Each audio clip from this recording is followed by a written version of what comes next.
تم کیوں پریشان اور فکر مند ہو؟ اس پر بلزون نے اپنے آنسو پہنچے، اپنے آپ کو کسی قدر سنبھالا، پھر کہنے لگا، اماں، امیر منصور نے ایک بہت بڑا فیصلہ کیا ہے۔ یہ الفاظ سن کر کیتھرین چونکی تھی۔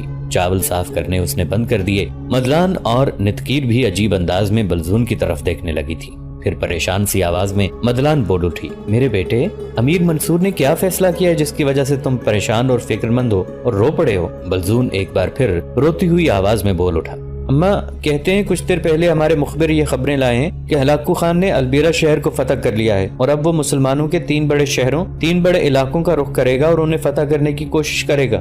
یہ علاقے دیار بکر، جزیرہ اور دریائے ربیہ ہیں۔ امیر منصور نے خداوند قدوس کو عہد دے کر یہ قسم کھا لی ہے کہ وہ ان تینوں علاقوں کا دفاع کرنے کی بھرپور کوشش کرے گا، ایسی جدوجہد کرے گا کہ ان علاقوں پر ہلاکو کو قابض نہ ہونے دے۔ ساتھ ہی اس نے بابا سے یہ بھی کہہ دیا ہے کہ اگر ہلاکو خان جزیرہ دیار بکر اور دیار ربیہ قبضہ کرنے میں کامیاب ہو گیا تو پھر ان علاقوں کا امیر اور سردار جسے چاہے مقرر کر لیا جائے۔ امیر منصور یہاں نہیں آئیں گے اور نہ ہی وہ زندہ رہنا پسند کریں گے۔ بابا سے انہوں نے یہ بھی کہہ دیا ہے کہ اگر ہلاکو خان ان تینوں علاقوں پر قبضہ کر لے تو پھر امیر منصور کو نہ تلاش کرنے کی کوشش کی جائے اور نہ ہی جاننے کی کوشش کی جائے کہ وہ کہاں گئے ہیں، اس لیے کہ وہ یہاں نہیں ہوں گے۔ یہ الفاظ سن کر کیتھرین، جس نے چاولوں سے بھرا ہوا تیشت گھٹنوں پر رکھا ہوا تھا، ایسی چکرائی کہ چاولوں کا تیشت اس کے گھٹنوں سے نیچے گر گیا۔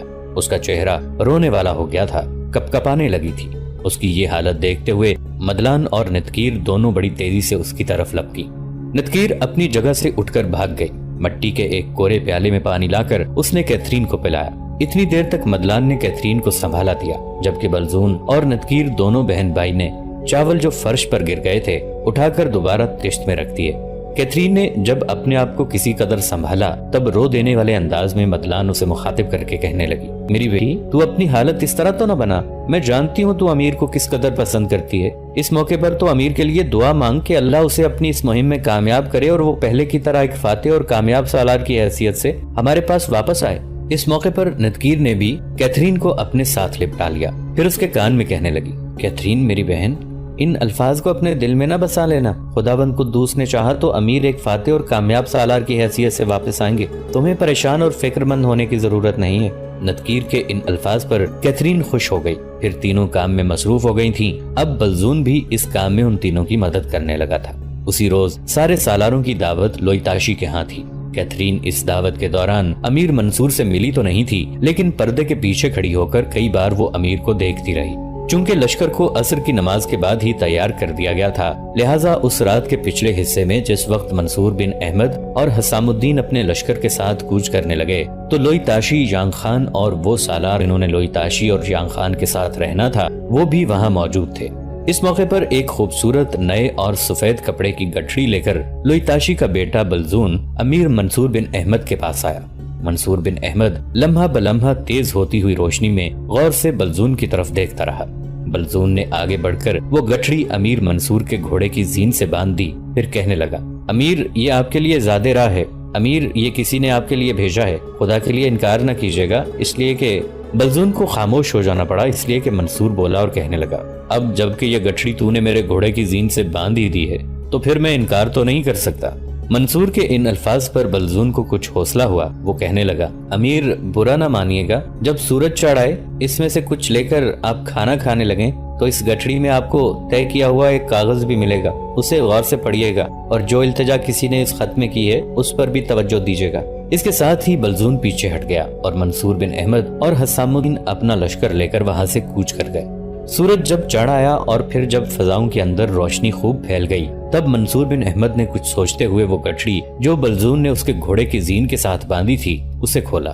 اس نے دیکھا زاد راہ میں بہت سی چیزیں تھیں، تازہ پکے ہوئے پکوان اور کچھ میوہ جات اور دوسری خشک چیزیں بھی تھیں، اور کچھ پھلوں کے اندر طے کیا ہوا ایک کاغذ بھی بڑے سلیقے سے رکھا ہوا تھا۔ وہ طے کیا ہوا کاغذ منصور بن احمد نے نکالا اور گٹھڑی کو اس نے پہلے کی طرح اپنے گھوڑے کی زین سے باندھ کر کاغذ کی طے کھولی اور اس میں جو تحریر لکھی تھی وہ پڑھنے لگا۔ وہ تحریر کچھ اس طرح تھی، امیر، میں سوچ بھی نہیں سکتی تھی کہ کسی روز میں آرمینیا کے کوہستانی سلسلوں سے نکل کر کوہستان کیچاک میں پہنچا دی جاؤں گی۔ میں یہ بھی نہیں جانتی تھی کہ آرمینیا کے کوہستانی سلسلے میں میرے سوگ بھرے دن اور بے رحم تاریکی بھری راتیں کوہستان کیچاک میں آ کر سبک ساحلوں کی ٹھنڈک اور نہ ختم ہونے والی خوشیوں میں بدل جائیں گی۔ امیر، میں یہ ضرور جانتی ہوں کہ آپ مجھے پسند نہیں کرتے، شاید مجھ سے نفرت کرتے ہوں، بیزاری کا اظہار کرتے ہوں۔ امیر، اگر کسی موقع پر صرف اتنا کہہ دیں کہ آپ مجھ سے نفرت نہیں کرتے۔ یہ تحریر پڑھنے کے بعد منصور بن احمد کچھ دیر تک اپنے دائیں ہاتھ کی شہادت کی انگلی اپنے ہونٹوں پر رکھ کر بڑی سنجیدگی سے کچھ سوچتا رہا۔ پھر ہلکا سا تبسم اس کے ہونٹوں پر نمودار ہوا، ساتھ ہی اس نے خط طے کر کے اپنے لباس میں رکھ لیا۔ گھوڑے کو اس نے ایڑ لگا کر اس کی رفتار تیز کر دی تھی۔ منصور بن احمد نے سب سے پہلے اپنے تیز رفتار اور جہاں دیدہ مخبروں کو منگولوں پر نگاہ رکھنے کے لیے اپنے آگے روانہ کیا، جبکہ ایک مناسب جگہ پر جا کر اس نے صبح سویرے جبکہ فضاؤں کے اندر تاریکی پھیلی ہوئی تھی قیام کر لیا تھا۔ سارا دن اس نے وہیں قیام کیے رکھا، حتیٰ کہ عشاء کی نماز کے بعد وہ مخبر جو اس نے آگے روانہ کیے تھے ان میں سے کچھ لوٹے، منگولوں کے محل وقوع کی اطلاع دی۔ اس پر رات کی تاریکی میں منصور احمد نے بڑی تیزی اور برق رفتاری کے ساتھ سفر شروع کیا اور اپنے انہی مخبروں کی رہنمائی میں ایک مناسب جگہ جا کر اس نے اپنے لشکریوں کے ساتھ گھات لگا دی تھی۔ وہیں منصور بن احمد کی خدمت میں اس کے کچھ دوسرے مخبر بھی پیش ہوئے۔ اس وقت لشکری صبح کا کھانا کھا رہے تھے۔ آنے والے ان مخبروں کو منصور بن احمد نے اپنے ساتھ کھانا کھلایا۔ جب وہ کھانا کھا چکے تب انہیں مخاطب کر کے کہنے لگا، اب کہو ہلاکو کے لشکر کے اندر کیا ہلچل ہے؟ اس پر ایک مخبر بولا اور کہنے لگا، امیر، ہلاکو کا لائحہ عمل اور اس کی منصوبہ بندی یہ ہے کہ پہلے جزیرہ، پھر دیار بکر، اس کے بعد دیار ربیہ پر قبضہ کیا جائے۔ اس وقت اس کا لشکر جزیرے سے تو کافی پرے ہے۔ جو اطلاعات ہم نے منگولوں کے متعلق اکٹھی کی ہیں وہ کچھ اس طرح ہیں کہ آج صبح منگولوں کا ایک لشکر جزیرہ کے نواحی علاقے کی طرف جائے گا۔ پہلے ان علاقوں میں مار دھاڑ، قتل و غارت گری کرے گا، مسلمانوں کے اندر خوف و ہراس پھیلائے گا، پھر بستیوں کی بستیاں لوٹتے ہوئے وہ اپنے لیے رسد اور ضرورت کا دوسرا سامان حاصل کرنے کی کوشش کرے گا۔ دراصل ہلاکو چاہتا ہے کہ پہلے کم از کم اس کے لشکر کے لیے اس کے پاس 6 ماہ کی رسد موجود ہو، پھر اگر جزیرہ، دیار بکر اور دیار ربیہ پر قبضہ کرنے میں جنگ طول بھی پکڑ جاتی ہے تو اس سے کچھ پرواہ نہیں ہوگی۔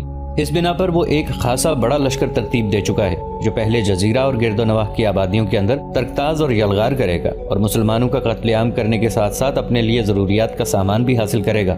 آنے والا مخبر جب خاموش ہوا تب خوشی کا اظہار کرتے ہوئے منصور بن احمد بولا اور کہنے لگا، بہت اچھی خبر لے کر آئے ہو۔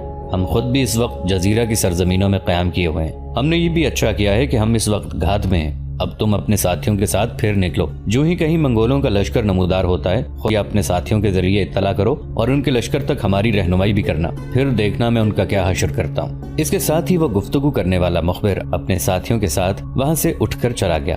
اس کے جانے کے بعد منصور بن احمد، حسام الدین اور شرف الدین کردی تھوڑی دیر تک خاموش بیٹھے رہے۔ شاید منصور بن احمد کسی منصوبہ بندی کے متعلق سوچ رہا تھا، جبکہ حسام الدین اور شرف الدین کردی بڑے غور سے اس کی طرف دیکھے جا رہے تھے۔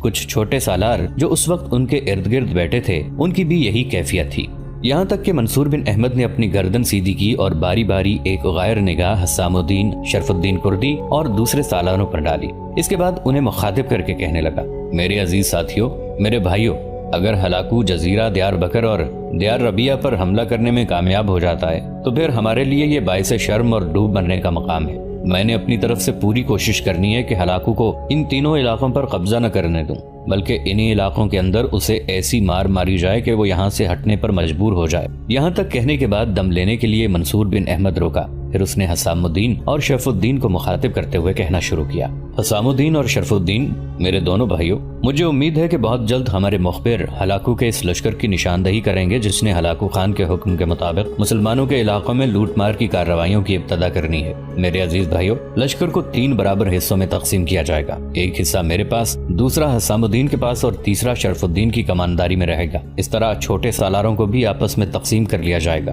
منگولوں کا جو لشکر مسلمانوں کے علاقوں کے اندر لوٹ مار اور تباہی کا کھیل کھیلنے کے لیے آئے گا، سب سے پہلے شرف الدین، اس پر تم ایک پہلو سے حملہ آور ہونا، دوسرے پہلو سے حسام الدین ان پر ضرب لگائے گا۔ جہاں تک میرا تعلق ہے تو میں اس سمت سے ان پر حملہ آور ہوں گا جہاں سے انہوں نے بھاگ کر ہلاکو کی طرف جانا ہے۔ دیکھو، اگر ہم اس لشکر کو شکست دینے میں کامیاب ہوتے ہیں تو وہ لشکر ہمارے علاقوں کے اندر دور دور تک نہیں جائے گا، بلکہ واپس مڑنے کی کوشش کرے گا اور جانے بچا کر ہلاکو کی طرف جانا پسند کرے گا، اور جس سمت سے ہو کر ہلاکو کی طرف جانا ہوگا اسی سمت میں رہوں گا۔ پھر انہیں میں بتاؤں گا کہ وہ کیسے ہماری گرفت سے بھاگ سکتے ہیں۔ اگر وہ بغداد میں میاں فارقین اور البیرا جیسے شہروں کے اندر قتل و غارت گری، تباہی اور بربادی کا کھیل کھیل سکتے ہیں، اگر وہ انسانیت کا لبادہ اتار کر درندگی اختیار کر کے ایسا کرتے ہیں، تو ہم ان کے باطن سے درندگی کی خواہشیں بھی نکال کر پھینک سکتے ہیں۔ میرے بھائیوں، آؤ لشکر کی تقسیم کو آخری شکل دیں اور منگولوں کے لشکر کے حوالے سے بھی ہمیں آگاہی دیں۔ حسام الدین، شرف الدین کردی اور باقی سالاروں نے اس سے اتفاق کیا تھا، لہٰذا منصور بن احمد جب اٹھا تو وہ سارے اٹھ کر اس کے ساتھ ہو لیے۔ اس کے بعد انہوں نے وقت ضائع کیے بغیر لشکر کو 3 حصوں میں تقسیم کر دیا اور اب وہ بالکل مستعد ہو کر اپنے مخبروں کا انتظار کرنے لگے تھے۔ زیادہ دیر نہیں گزری تھی کہ وہی مخبر اپنے ساتھیوں کے ساتھ آیا جو اس سے پہلے منصور بن احمد کے ساتھ کھانا کھا کر اور اہم خبریں دے کر گیا تھا۔ وہ جب منصور بن احمد کے سامنے آیا تو مخاطب کر کے کہنے لگا، امیر، منگولوں کا ایک لشکر یہاں سے 10 میل کے فاصلے پر ہے۔ اس وقت وہ دریا کے کنارے ہے۔ تھوڑی دیر تک وہ مسلمانوں کے علاقوں میں تباہی اور بربادی کا کھیل کھیلنے کے لیے پیش قدمی کرے گا۔ یہ اطلاع سن کر منصور بن احمد کی خوشی کی کوئی انتہا نہ تھی۔ اس نے وقت ضائع نہیں کیا، فوراً اپنے لشکر کو کوچ کا حکم دیا۔ چنانچہ جب مخبر آئے، اس کی رہنمائی میں منصور بن احمد ہلاکو خان کے اس لشکر کی طرف تیزی سے بڑھا اور بڑی تیزی اور برق رفتاری کے ساتھ بڑھنے لگا تھا۔ منصور بن احمد کے مخبر اسے منگولوں کے لشکر کے قریب لے گئے۔ منصور بن احمد فوراً اس سمت ہو لیا جس سمت سے منگولوں نے وہاں سے ہلاکو خان کی طرف جانا تھا۔ منگولوں نے جب دیکھا کہ پشت پر ایک چھوٹا سا لشکر نمودار ہوا ہے اور وہ حملہ کرنے کے در پہ ہے تو وہ رک گئے۔ شاید وہ پیش قدمی روک کر پہلے منصور بن احمد کے لشکر سے نمٹنا چاہتے تھے۔ اتنی دیر تک منصور نے اپنے لشکر کو، پھر وہ منگولوں کے اس لشکر پر سلگتی خزاں میں سرگرداں بھبوکا سی سنگاریوں، تند حقارت کے سناٹوں کو توڑتے اندیشوں کے اٹل طوفان اور کھولتی بھیانک آندھیوں کی طرح حملہ آور ہو گیا تھا۔ منگولوں نے منصور بن احمد کے اس حملے کو کوئی اہمیت نہیں دی، اس لیے کہ وہ دیکھ چکے تھے کہ ان سے ٹکرانے والا لشکر ان کے مقابلے میں چھوٹا اور مختصر تھا، لہٰذا وہ یہ گمان کر بیٹھے تھے کہ بہت جلد اس لشکر کو اپنے زوم میں وہ دھو نچوڑ کر رکھ دیں گے۔ ابھی وہ انہی سوچوں میں تھے کہ اچانک ایک طرف سے حسام الدین چوکندار اپنے حصے کے لشکر کے ساتھ نمودار ہوا۔ وہ منگولوں کے لشکر کے ایک پہلو پر قیامت خیز بیزاریوں کی طرح حملہ آور ہو گیا۔ حسام الدین کے ساتھ ہی ساتھ منگولوں کے لشکر کی دوسری سمت سے شرف الدین کردی حملہ آور ہو گیا۔ منگولوں نے جب دیکھا کہ ان پر 3 اطراف سے حملے ہو گئے ہیں، تب انہوں نے بھی اپنے لشکر کو 3 حصوں میں تقسیم کیا۔ اتنی دیر تک منصور بن احمد، حسام الدین اور شرف الدین کردی نے ان کے لشکر کے ایک بڑے حصے کو کاٹ کر رکھ دیا تھا۔ منگولوں نے اپنے آپ کو کچھ سنبھالا۔ تھوڑی دیر تک جزیرہ کی زمینوں میں ہولناک رن پڑا۔ منگول شروع میں حاوی ہونے کی کوشش کرتے رہے، لیکن منصور بن احمد، حسام الدین اور شرف الدین کردی کے جان لیوا حملوں نے انہیں تھکا مارا تھا۔ پھر جب ان کے لشکر کا خوب قتل عام ہوا اور منصور بن احمد کے لشکریوں نے منگولوں پر وارد ہو کر ان کی تعداد کافی کم کر دی، یہاں تک کہ منصور بن احمد نے اپنے لشکریوں کو للکارتے ہوئے تکبیریں بلند کی، جس کے جواب میں اس کے لشکری پہلے سے کہیں زیادہ خوفناک انداز میں منگولوں پر ضربیں لگانے لگے، اور جس کے نتیجے میں منگولوں کو بدترین شکست ہوئی اور انہوں نے ایک طرف بھاگنا چاہا، لیکن حسام الدین، شرف الدین اور منصور بن احمد نے ایک طرح ان کا گھیراؤ کر رکھا تھا، لہٰذا کوئی اکا دکا ہی بھاگ سکا تھا، باقی کو انہوں نے موت کے گھاٹ اتار دیا تھا۔ ہلاکو کے اس لشکر کی کمانداری اس کے 2 سالار توران سلاوز اور توبان سونجاق کر رہے تھے، اور منگولوں نے شکست کھانے کے بعد جب منصور بن احمد کے ایک طرف سے ہو کر بھاگنے کی کوشش کی تو منصور بن احمد نے ان کا تعاقب کیا اور بھاگنے والوں کا اس نے خاتمہ کر دیا، اور ہلاکو خان کے دونوں بڑے سالاروں توران سلاوز اور توبان سونجاق کو گرفتار کر لیا گیا۔ منگولوں کے گھوڑوں کو ایک طرف کر دیا گیا تھا اور انہیں ایک دوسرے سے باندھ دیا گیا تھا تاکہ وہ بھاگنے نہ پائیں۔ اس کے بعد منصور بن احمد نے گرفتار ہونے والے دونوں منگول سالاروں کو پیش کرنے کا حکم دیا، جس پر اس کے چھوٹے لشکری حرکت میں آئے اور ہلاکو کے دونوں سالاروں توران سلاوز اور توبان سونجاق کو اس کے سامنے پیش کر دیا۔ اس وقت منصور بن احمد، حسام الدین اور شرف الدین کردی ایک بلند جگہ پر بیٹھے ہوئے تھے۔ جب دونوں منگولوں کو لا کر منصور بن احمد کے سامنے کھڑا کیا گیا، تب ایک منگول سالار جس کا نام توران سلاوز تھا بولا اور منصور بن احمد کو مخاطب کر کے کہنے لگا، میرا نام توران سلاوز ہے اور میرے ساتھی سالار کا نام توبان سونجاق۔ ہم ہلاکو خان کے ایسے سالار ہیں جس پر وہ ہمیشہ فخر کرتا رہا ہے۔ تم نے دھوکہ دہی سے کاوا لے کر ہم پر 3 اطراف سے حملہ کیا، جس کے نتیجے میں ہمارے لشکر کا خاتمہ ہوا اور ہم دونوں گرفتار کر لیے گئے۔ ہم تمہارے بھلے کے لیے کہتے ہیں کہ ہمیں رہا کر دو، ہمیں نقصان پہنچاؤ گے تو تم دنیا کے کسی بھی کونے میں چلے جاؤ، منگول اور منگولوں کا سردار ہلاکو خان تمہارا پیچھا نہیں چھوڑیں گے۔ توران سلاوز کے ان الفاظ پر منصور بن احمد تاؤ کھا گیا تھا۔ بیٹھے بیٹھے اسے مخاطب کر کے کہنے لگا، تمہارے ہلاکو کی ایسی کی تیسی، کیا تم دونوں اس وقت ہلاکو خان کے لشکر میں شامل تھے جس وقت ہلاکو نے بغداد کو تباہی کا نشانہ بنایا؟ اس پر توران سلاوت کی چھاتی تن گئی، کہنے لگا ہاں ہم دونوں اس وقت موجود تھے۔ اب بغداد شہر کے اندر کسی کی جرت اور جسارت نہیں کہ ہمارے خاقان ہلاکو خان کے سامنے سر اٹھائے یا اس کی شان کے خلاف کوئی الفاظ کہے۔ توران سلاوت کے ان الفاظ پر منصور بن احمد مزید تاؤ کھا گیا تھا۔ زخمی تیندوے کی طرح اب جگہ پر سے اٹھا، ایک بھرپور تمانچہ اس نے توران سلاوت کے منہ پر مارا اور ایسا ہی تمانچہ دوسرے سالار کے منہ پر بھی دے مارا۔ پھر کہنے لگا تم کہتے ہو کہ کسی کو جرت اور جسارت نہ ہوئی کہ بغداد میں ہلاکو خان کے خلاف کوئی بولتا۔ میں کہتا ہوں تمہارا ہلاکو خان ایک وحشی درندہ اور بے عزت انسان ہے۔ تمانچہ کھانے کے بعد توران سلاوز اور توبان سنجاق دونوں کے چہرے سرخ ہو گئے تھے، تاہم اس بار توران منصور بن احمد کی طرف دیکھتے ہوئے کہنے لگا تم اپنا نام تو کہو تاکہ ہلاکو کے پاس تمہارا نام پہنچے کہ فلاں شخص نے ہمیں گرفتار کر کے اس طرح تماچے مارے۔ ہلکا سا تبسم منصور بن احمد کے چہرے پر نمودار ہوا اور کہنے لگا ابھی تو تمہیں تماچے پڑے ہیں، جہاں تک نام کا تعلق ہے میرا نام منصور بن احمد ہے۔ منصور بن احمد کا نام سن کر توران سلاوز اور توبان سنجاق دونوں چونک اٹھے تھے، کچھ کہنا چاہتے تھے کہ منصور بن احمد کی آواز پھر ان کی سماعت سے ٹکرائی۔ میں نے تمہیں کہا تھا کہ ابھی صرف تماچے پڑے ہیں، ابھی تو تمہیں بہت بڑی اور کڑی سزا سے گزرنا ہے۔ ان الفاظ کے جواب میں توبان سنجاق بولا اور کہنے لگا دیکھ منصور بن احمد، اپنی موت اور اپنی تباہی کو آواز نہ دے۔ جس وقت ہلاکو کے پاس یہ خبر پہنچے گی کہ اس کے سالاروں میں سے توران سلاوز اور توبان سنجاق کو مسلمانوں کے سالار منصور بن احمد نے ہلاک کر دیا ہے، تو یاد رکھنا جہاں کہیں بھی تم ہوگے خود ہلاکو یا کوئی منگول وہاں پہنچے گا اور تمہاری زندگی کا خاتمہ کر کے رہے گا۔ اس موقع پر ایک جھٹکے کے ساتھ منصور بن احمد نے اپنی تلوار بے نیام کی اور پھر ہلاکو خان کے ان دونوں سالاروں کو مخاطب کر کے کہنے لگا میں تم دونوں کو اپنے ہاتھ سے قتل کروں گا، دیکھوں گا تمہارا ہلاکو خان کون سا طوفان میرے خلاف کھڑا کرتا ہے۔ اس کے ساتھ ہی منصور بن احمد نے اپنی تلوار بلند کی اور باری باری اس نے توران سلاوز اور توبان سنجاق کی گردن کاٹ کے رکھ دی۔ اس کے بعد منصور بن احمد نے حسام الدین اور شرف الدین کردی کو اپنے قریب بلایا۔ جب وہ دونوں اس کے نزدیک ہوئے تب انہیں مخاطب کرتے ہوئے منصور بن احمد کہنے لگا میرے دونوں بھائیوں، سب سے بڑی بات بلکہ خوشی کی بات یہ ہے کہ ہلاکو خان کے ایک لشکر کو ہم نے بدترین شکست دے دی ہے۔